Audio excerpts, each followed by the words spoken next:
Skupni delovni prostori so primerni predvsem za podjetnike posameznika ali manjše ekipe, ki želijo pospešiti razvoj svojega izdelka ali storitve. Prostori so namenjeni mladim podjetnikom, občina pa tudi naš zavod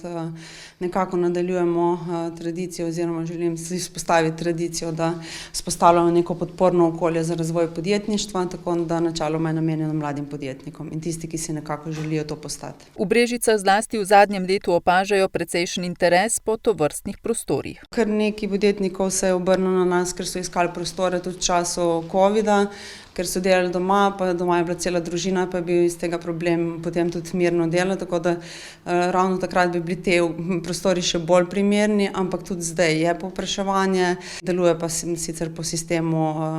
letečih mizic, tako da je 9 prostorov na voljo, pa uporabniki se lahko izmenjujejo, zdaj lahko rezervirajo po uricah, pa potem takrat, ko rabijo, pač pridejo. Vrednost naložbe je znašala 32.000 evrov, občina pa bo te prostore, ki se nahajajo v neposredni bližini brežiške območne obrtno-podjetniške zbornice, najemala 3 leta. Naj pa povem seveda, da rezervacija teh prostorov bo potekala preko Zavoda za podjetništvo in pa turizem, preko spletnih aplikacij in jaz verjamem, da tudi na tak način bomo prispevali predvsem k razvoju